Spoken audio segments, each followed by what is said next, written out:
I need to share some controversial thoughts and honestly, a really hard take on the assassination of Charlie Kirk. There are some on the far left who are celebrating his death, blaming him for what happened. There are those on the right who are calling for, or at least wanting retribution, hoping that the shooter will get what he deserves.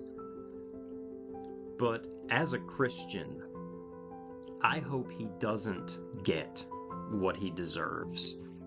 One of the hardest things about following Jesus is his call, his command that we love our enemies.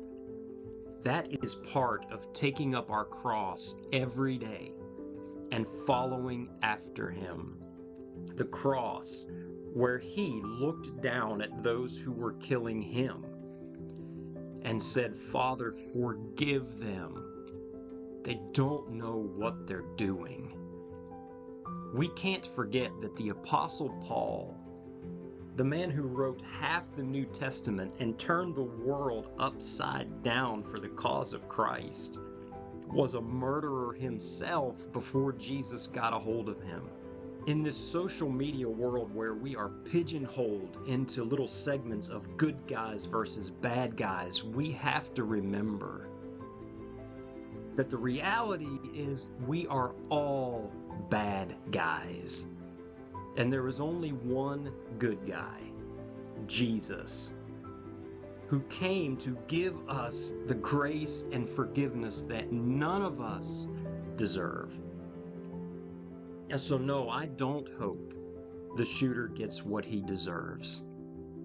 Justice in this life, yes, but not what he deserves. I hope that instead, before he leaves this world, he finds the amazing, inexplicable, undeserved, unmerited grace of God that was provided for him by Jesus on the cross. And I hope that just as the Apostle Paul was received into heaven by the very people that he murdered, that this man, whoever he is, will be received by Charlie when his life on this earth is done. And that Jesus will wipe away every tear and make everything right.